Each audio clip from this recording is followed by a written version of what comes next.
Welcome again to Life with Jennifer, and I am your girl, Auntie Jen.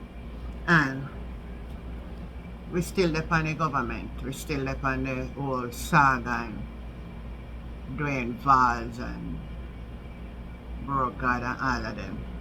You know? We depend on everything right now. And I think about it. I think about it and I say, you're so quick.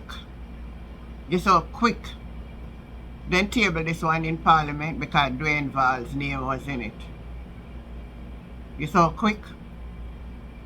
But when the other rest did come to the Parliament with 6 parliamentarians making themselves enrich people, the government rush and put on a gag order.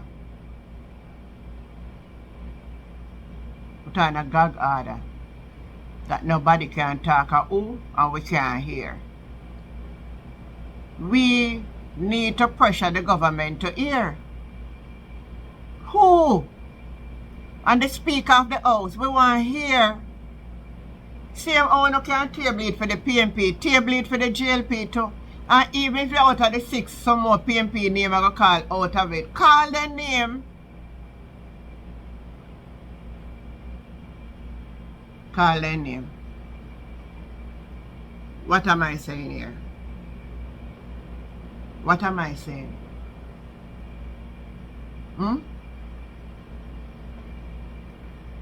This thing need to be straightened up once and for all.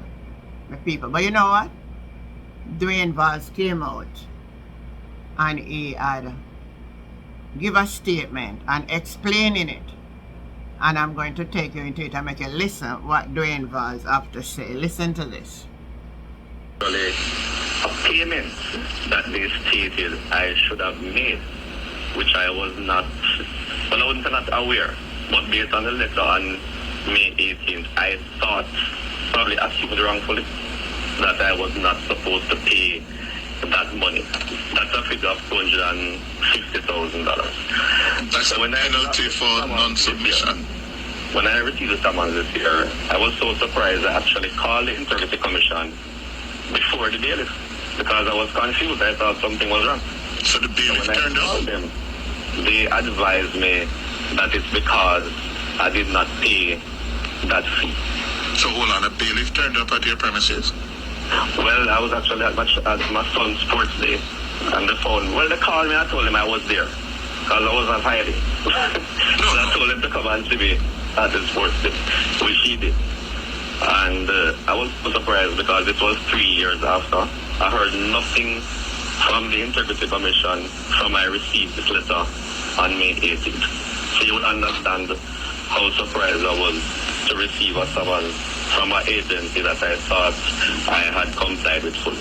So Mr. Vaz, I actually have the report in front of me, and it does say that the DI concludes that you were given an opportunity to discharge liability by paying the fixed penalty and submitting the requested information, and that the DI further concludes that you only complied with the latter, therefore your failure to discharge your liability was inconsistent with Section 43(3) of the Integrity Commission Act. So they're saying that yes, you failed to pay a fixed penalty.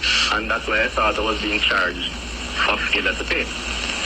Because what happened, as I said, I wrongfully assumed, or probably wrongfully assumed, that because the letter was worded in that way on me, I thought that everything was done with. That you were compliant. That's what I thought. So I was surprised this year when they approached me. But when I called the Integrity Commission, they explained to me that it's the funds, that is the money that I didn't pay, why I'm being charged. But the actual charge is stating that I did not submit the document, which is not true. So that is misleading everyone. It will seem like I failed up to this day to submit that declaration for 2019. Which is not the case.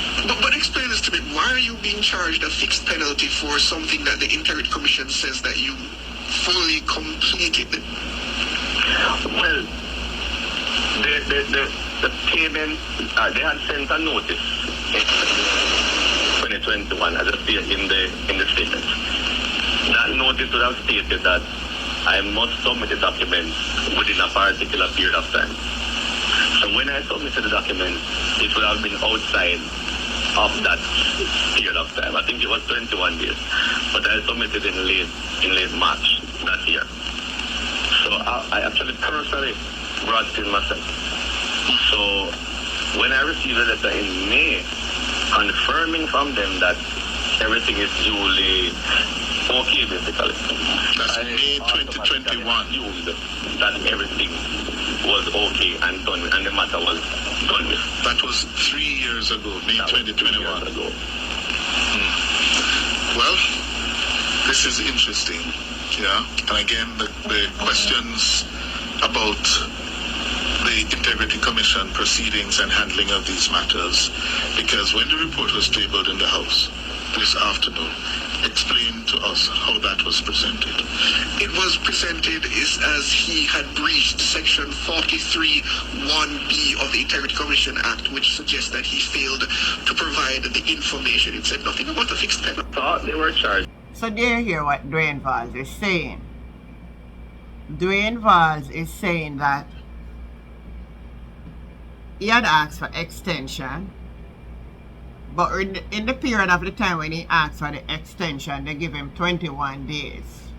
As we can see the other day when they called out for Robert Chin, and they gave him 14 days to come into them.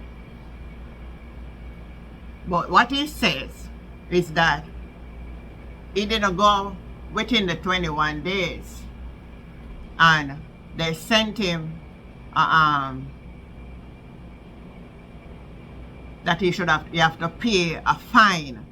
If you don't go in by the time, you're required to pay a fine, and the fine was for $150,000. You can listen carefully what he said. So I'm following what Mr.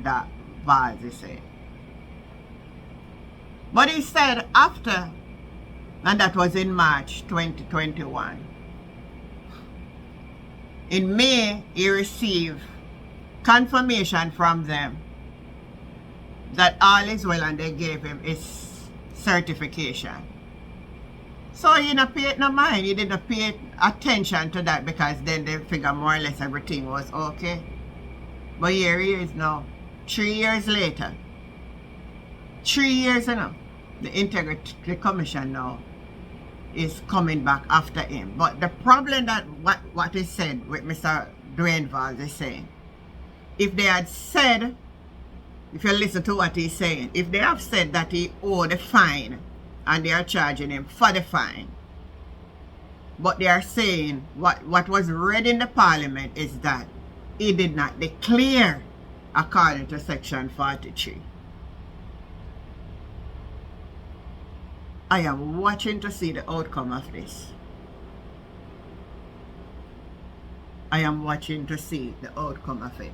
So, my viewers and my subscribers, you know me, I'm going to as it come. But me still, all you say me going to, me still say, why we can't hear about the rest of them? And I'm glad this is opening up a can of worm again for people to voice them opinion. So sometimes when you meant it for bad, it turned out for good, because we want to know who are the rest of people. We want to know, right? So the conversation continues. Let me know if you understand how Dwayne Vaz is explaining what is taking place and what had transpired. Leave a comment and the conversation continue. And I am your girl, Auntie Jen, and I'll catch you next time. Alright? Bye.